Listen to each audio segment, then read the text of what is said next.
नमस्कार, स्वागत है आपका सिटी पोस्ट लाइव में। आज का माहौल कैसा है में आज हम चर्चा करेंगे राष्ट्रीय जनता दल में उठी बगावत की, जिसे सुलझाने में राजद के युवराज तेजस्वी यादव के भी पसीने छूट रहे हैं। क्या हुआ है ऐसा राष्ट्रीय जनता दल में जिसे निपटाने में, जिसे सुलझाने में तेजस्वी यादव को भी मशक्क़त का सामना करना पड़ रहा है। इस पर चर्चा करने के लिए हमारे साथ हैं मैनेजिंग एडिटर श्रीकांत प्रत्युष।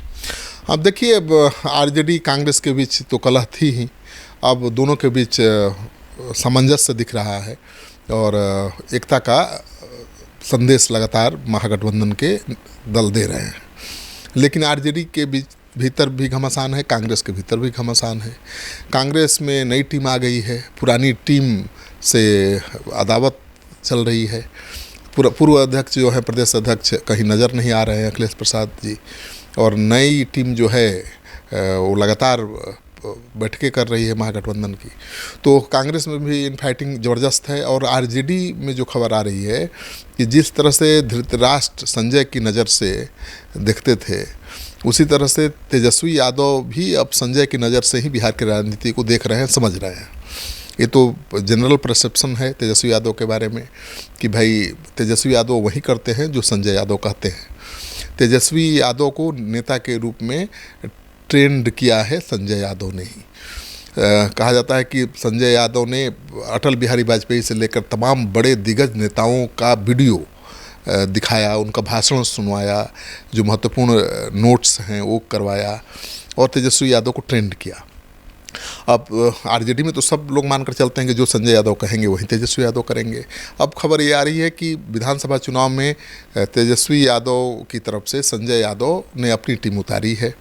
उनके लोग सर्वे कर रहे हैं कि भाई किस सीट से किसको लड़ना चाहिए, किस विधायक का सीट कटेगा, कौन नया उम्मीदवार होगा। और इसको लेकर जो लालू यादव के करीबी हैं, जो सीनियर लीडर्स हैं, वो नाराज़ हैं।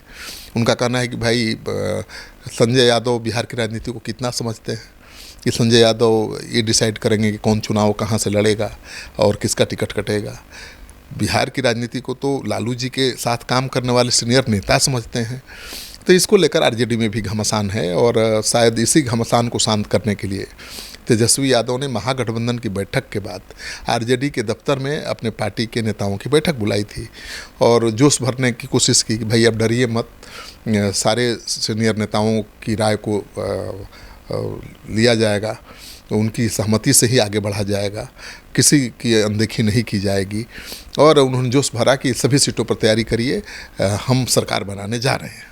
ये खबर तो ये आ रही है ना कि कई विधायकों का, जो सिटिंग विधायक हैं राजद के, उनका टिकट कट सकता है। तेजस्वी यादव पहले भी संकेत दे चुके हैं कि कई ऐसे विधायक हैं, सिटिंग विधायक, जिनका टिकट कटने वाला है।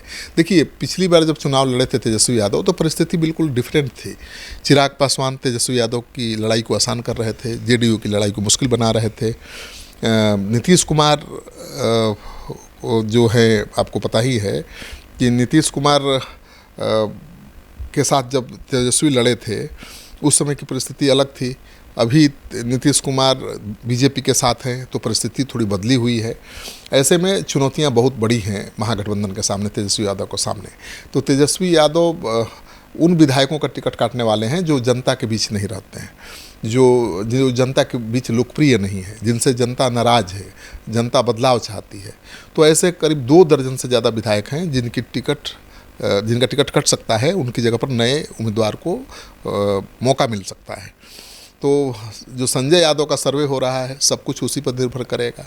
तेजस्वी यादव भले मना रहे हैं, सबको विश्वास दिला रहे हैं कि ठीक है भाई, सबकी राय को अहमियत दी जाएगी, लेकिन करेंगे वहीं जो संजय यादव कहेंगे, क्योंकि संजय यादव की वही हैसियत है जो महाभारत में धृतराष्ट्र के संजय की हैसियत थी। उन्हीं की नज़र से, उन्हीं की समझ से बिहार की राजनीति को देखते और समझते हैं तेजस्वी यादव। तो अगर सिटिंग विधायकों का टिकट कटेगा तो वे निर्दलीय चुनाव लड़कर राजद का ही खेल बिगाड़ेंगे। हाँ, बिल्कुल ये भी होगा। अब इसीलिए कहा जा रहा है ना कि दल बदल की प्रक्रिया अब तेज होगी। जिन विधायकों को लगेगा कि उनका टिकट कटना तय है, वो इधर उधर भागेंगे और ऑप्शन के रूप में तो आपको पता ही है कि अभी तो जनसुराज भी है जो 243 सीटों पर चुनाव लड़ रहा है, तो उसको उम्मीदवार भी चाहिए दमखम। जनसुराज है, बसपा है, AIMIM है। हाँ, बहुत पार्टियां हैं, बसपा भी है, MIM भी है, और जनसुराज चूँकि 243 सीटों पर चुनाव लड़ने जा रहा है तो उसके पास ज़्यादा सीटें हैं, ज़्यादा लोगों को मौका मिल सकता है, तो भागदौड़ तो मचेगी। खबर आ रही है कि जनसुराज में भी सब कुछ ठीक नहीं चल रहा है। जनसुराज के जो नंबर 2 हैं आनंद मिश्रा, उनके बारे में यह खबर चल रही है कि वे कभी भी भारतीय जनता पार्टी का दामन थाम सकते हैं, क्योंकि आज उन्होंने बक्सर में एक कार्यक्रम किया और उस पूरे कार्यक्रम में जनसुराज का एक भी झंडा बैनर नहीं था। यह आभार कार्यक्रम था। तो इसके बाद यह कयास लगाए जा रहे हैं कि क्या वे बीजेपी का दामन थाम लेंगे। देखिए, आनंद मिश्रा तो इनकार कर रहे हैं। उनका कहना है कि वो तो चुनाव लड़ने जा ही नहीं रहे हैं। वो लोकसभा चुनाव लड़ेंगे, विधानसभा चुनाव लड़ेंगे नहीं। विधानसभा चुनाव लड़ना होता तो बीजेपी में जा सकते थे वो, क्योंकि बीजेपी की स्थिति ज़्यादा मजबूत है, एनडीए ज़्यादा मजबूत है जनसुराज की अपेक्षा। लेकिन उनको चुनाव नहीं लड़ना है तब तो नहीं छोड़ना चाहिए। उन्होंने कहा भी कि ये पार्टी का कार्यक्रम नहीं है, ये निर्दलीय चुनाव में लड़ा था, लोगों ने समर्थन किया था, वोट दिया था, उनको आभार व्यक्त करने के लिए कार्यक्रम रखा है। लोगों ने कहा कि भाई आप निर्दलीय चुनाव लड़े थे, आपका हमने समर्थन किया था, आपको वोट दिया था, तो आप निर्दलीय कार्यक्रम करेंगे, बुलाएंगे तभी हम आएंगे, क्योंकि इनको वोट देने वाले तो बीजेपी के समर्थक भी थे, जेडीयू के समर्थक भी थे, आरजेडी के समर्थक भी थे। आनंद मिश्रा को किसी एक दल का तो वोट मिला नहीं है, इसीलिए उन्होंने बिल्कुल जनसुराज के बैनर पोस्टर का इस्तेमाल नहीं किया, बिल्कुल अलग एक कार्यक्रम किया। लेकिन ये मैसेज तो जा ही रहा है कि क्या वो अपनी ताकत आजमा रहे हैं। अगर चुनाव नहीं लड़ना है तो इतना बड़ा कार्यक्रम अभी क्यों किया चुनाव के पहले। और बीजेपी के संपर्क में वो हैं, ऐसी खबरें तो 2 महीने से आ रही हैं। लेकिन अब बीजेपी में सब कुछ फाइनल हो जाएगा। बीजेपी में बहुत आसान नहीं है सीट फाइनल कराना। बीजेपी ने ही उनको बुलाया था लोकसभा चुनाव लड़ने के लिए और आखिरी क्षण में धोखा दे दिया, तो उनको निर्दलीय चुनाव मैदान में उतरना पड़ा। लेकिन निर्दलीय चुनाव मैदान में उतरकर उन्होंने अपना दमखम दिखाया, बीजेपी को हार का सामना करना पड़ा। तो हो सकता है कि बीजेपी उनको विधानसभा चुनाव के पहले ले ले। आज जनता दल यूनाइटेड कार्यालय में भी खूब रंग जमा। मुख्यमंत्री नीतीश कुमार विधि प्रकोष्ठ के कार्यक्रम में पहुंचे और खूब जोश भरने की कोशिश की। उन्होंने मगही में बोलकर अपने कार्यकर्ताओं में उत्साह भरने की कोशिश की, हाथ उठवाया, मतलब एक्शन में दिख रहे हैं। बिल्कुल, नीतीश कुमार तो हमेशा एक्शन में ही रहते हैं, भले कोई उनकी सेहत को लेकर सवाल खड़ा करे। तेजस्वी यादव एक नैरेटिव सेट करना चाहते हैं कि मुख्यमंत्री नीतीश कुमार मुख्यमंत्री के लायक नहीं है, वो बीमार हैं। लेकिन नीतीश कुमार तो हमेशा एक्शन में ही दिखाई देते हैं। हाँ, नीतीश कुमार बहुत गंभीर नेता हैं, हर कुछ सोच समझ कर बोलते हैं, लेकिन हाल के दिनों में वो बहुत ज़्यादा सहज हो गए हैं, सरल हो गए हैं और हंसी मजाक भी कर जैसे कि आज उन्होंने कहा संजय गांधी के बारे में कि देखिए MLC बैठे हैं संजय गांधी, इनका नाम संजय गांधी नहीं है, लेकिन अपने नाम के साथ जो है संजय सिंह था, गांधी लगा लिया है और संजय गांधी हो गया। हाँ, तो मजाकिया लहजे में उन्होंने कहा और वो हंसी मजाक खूब करते हैं। आपने देखा ना, तो कभी अशोक चौधरी के साथ, तो कभी संजय झा के साथ, और ललन सिंह पर भी मजाक तो कर ही दिया था ना। PM के कार्यक्रम में मंच पर इशारा करके कहा कि यही लोग थे मुझे RJD के साथ ले जाने वाले लोग। तो बिल्कुल सहज और सरल हो गए हैं। जो मन में बात आती है, जो दिल में बात आती है, वो तुरंत जुबान पर आ जाती है। वो कंट्रोल नहीं कर रहे हैं, मतलब पहले जैसे वो अब गंभीर नहीं रहे।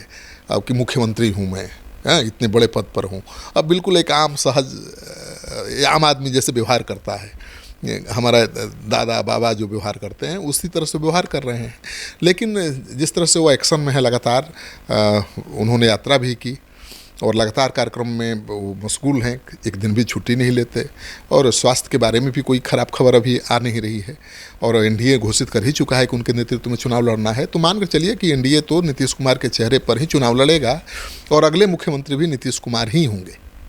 तो यह माहौल है आज का कि जनसुराज में स्थिति यह है कि आनंद मिश्रा को लेकर भ्रम की स्थिति बन रही है कि वे रहेंगे जनसुराज में या प्रशांत किशोर का साथ छोड़ देंगे। दूसरी तरफ राष्ट्रीय जनता दल में संजय यादव को जो ज़्यादा अहमियत मिल रही है उसे लेकर बगावत की स्थिति है और उसे सुलझाने में तेजस्वी यादव लगे हुए हैं। इधर नीतीश कुमार भी आज पूरे एक्शन में दिखे और अपने कार्यकर्ताओं के बीच मगही बोलकर उत्साह भरने की कोशिश की और कहा कि हाथ उठावा सब और समर्थन बतावा कि समर्थन है कि ना। तो यह जो नया अंदाज दिखा, सरल सहज अंदाज, यह कार्यकर्ताओं को भी खूब भाया और खूब नीतीश कुमार जिंदाबाद के नारे भी लगे और तालियां भी बजी। तो आज के माहौल को लेकर अगर आपके मन में भी कोई सलाह है, सुझाव है या कोई सवाल है तो कमेंट कर ज़रूर बताइएगा। तो फिलहाल इस खबर में इतना ही। आगे की खबरों के लिए देखते रहिए सिटी पोस्ट लाइव। शुक्रिया।